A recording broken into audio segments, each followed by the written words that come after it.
டெல்லி சட்டப்பேரவை தேர்தலினுடைய நிலவரங்களை தற்போது பார்த்து வருகிறோம். வாக்கு எண்ணும் பணி இன்று காலையிலிருந்து நடைபெற்று வரக்கூடிய நிலையில் காங்கிரஸ் கட்சியினுடைய உள்ளிருக்கக்கூடிய பலங்களை, உள்ளிருக்கக்கூடிய அந்த நிர்வாகத்தில் அடிப்படையில் இருக்கக்கூடிய பிரச்சனைகளை பார்க்க வேண்டியிருக்கிறது.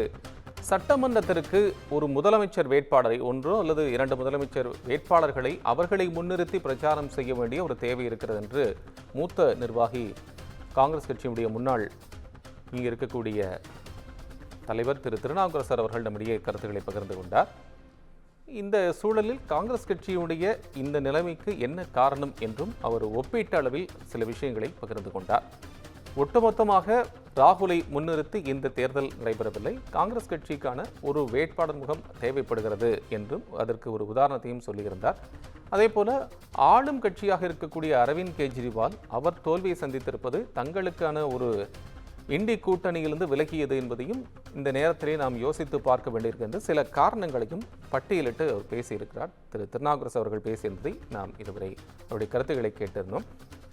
இந்த சூழலில் பாஜக இப்போது 10 ஆண்டுகளுக்கு பிறகு தங்களது வெற்றியை நோக்கி நகர்கிறதா என்பதை பார்க்க வேண்டியிருக்கிறது. தலைநகரில் இரட்டை இன்ஜின் ஆட்சி வேண்டும் என்று பாஜகவுடைய மூத்த தலைவர்கள், பிரதமர் உட்பட மூத்த தலைவர்கள் அவர்கள் பேசுகின்ற போது இந்த கருத்துக்களை எல்லாம் முன்வைத்திருந்தார்கள். குறிப்பாக இந்திரா காந்தி காலத்தில் 12 லட்சம் ரூபாய் ஒருவர் சம்பாதித்தார், அவர் எவ்வளவு வருமான வரி கட்ட வேண்டும் என்பதெல்லாம் பேசியிருந்தார்கள்.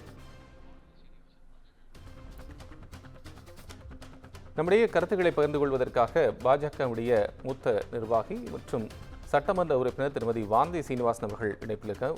மேடம் வணக்கம். இணைப்பில் வந்த மிக்க நன்றி. பாஜகவுடைய புதுதில்லியுடைய வெற்றி முகத்தை நீங்கள் எப்படி பார்க்கிறீர்கள்? தேசிய அளவில் நீங்களும் நிறைய பாரதிய ஜனதா கட்சிக்கு டெல்லி மக்கள் நீண்ட காலத்திற்கு பிறகு மாநிலத்தை ஆள்வதற்கு வாய்ப்பு கொடுத்திருக்கிறார்கள். இந்த நேரத்தில் வாக்காளர்கள் அத்தனை பேருக்கும் எங்களுக்கு ஆதரவு கொடுத்தவர்களுக்கு நன்றியை தெரிவிக்கிறோம். டெல்லியை பொறுத்தவரை ஒரு பெரிய நாட்டினுடைய தலைநகர். ஆனால் அங்கு அடிப்படை கட்டமைப்பு வசதிகள் என்பது ஏற்படுத்தப்படாமல் மிக மோசமான ஒரு லஞ்ச சீர்கேட்டினால் டெல்லி பாதிக்கப்பட்டிருந்தது. 10 வருட காலம் ஆம் ஆத்மி கட்சியினுடைய ஆட்சி என்பது மிக மோசமான நிலைக்கு டெல்லியை எடுத்து சென்றிருந்தது.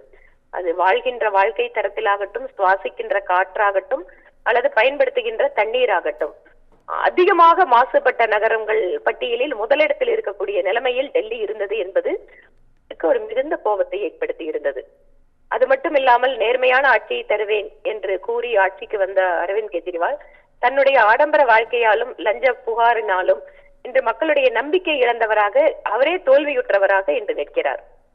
ஆக இது நேர்மையான பிரதமர் மோடியினுடைய ஆட்சியை பார்த்த மக்களுக்கு மாநிலத்திலேயும் அங்கு ஆட்சியை கொடுக்க வேண்டும் என விரும்பி இருக்கிறார்கள்.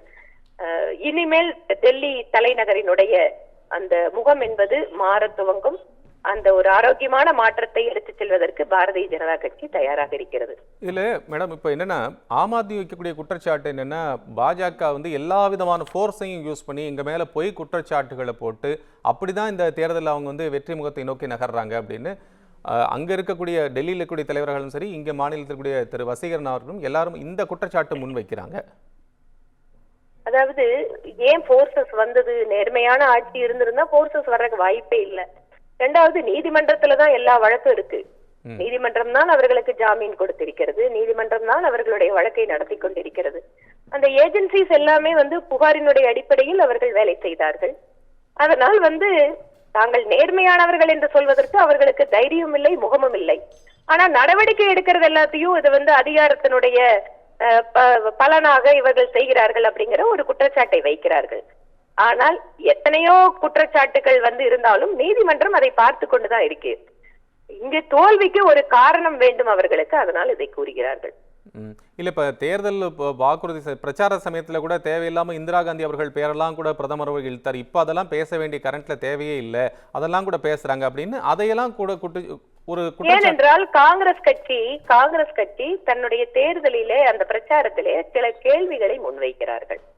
அதாவது பாரதிய ஜனதா கட்சி பிரிவினை பேசுகிறது, மக்களுக்குள் பிரிவினையை உண்டாக்குகிறது என்று பேசுகின்ற பொழுது டெல்லியிலே சீக்கியர்களுக்கு எதிராக நடந்த கலவரத்தை பேசாமல் நாங்கள் எப்படி தவிர்க்க முடியும்? சீக்கியர்கள் கலவரம், சீக்கியர்கள் மீதான வன்முறை என்பதை பேசுகின்ற பொழுது முன்னாள் பிரதமர் இந்திரா காந்தி அம்மையாரினுடைய படுகொலையும் பேசியாக வேண்டியிருக்கிறது. இதெல்லாமே ஒன்றுக்கொன்று தொடர்புடைய விஷயங்கள்.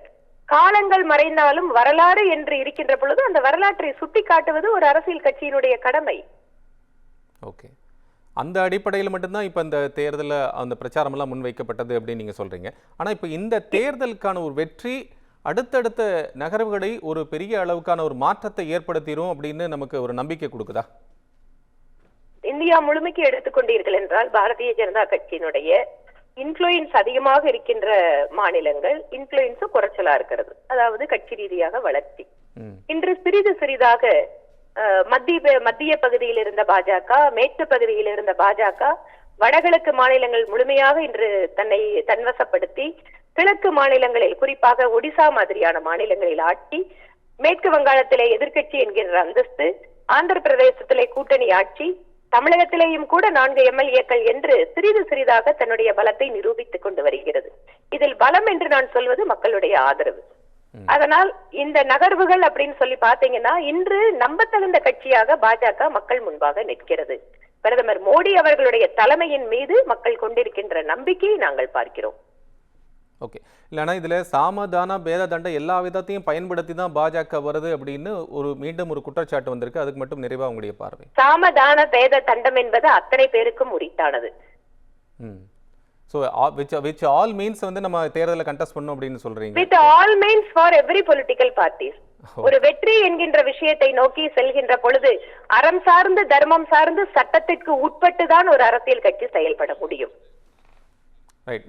இன்னொன்று என்னன்னா, இப்போ காங்கிரஸ் வந்து இப்போ இந்த டைம் வரல, தேர்ட் டைமா அவங்க தேர் லூசிங் தேர் எலெக்ஷன்ஸ். நீங்க எப்படி உங்களுடைய அப்சர்வேஷன்ஸ் பார்வை? காங்கிரஸ் கட்சி என்பது இன்று ஒரு irrelevant பொலிட்டிக்கல் பார்ட்டியாக டெல்லியிலே உணரப்பட்டு விட்டு ரொம்ப வருஷங்கள் ஆயிடுச்சுங்க. ஓகே. அதனாலதான் கடந்த முறை ஆம் ஆத்மியோடு கூட்டணி வைத்து கூட அவர்கள் டெல்லியில ஒரு சீட்டு கூட ஜெயிக்க முடியல.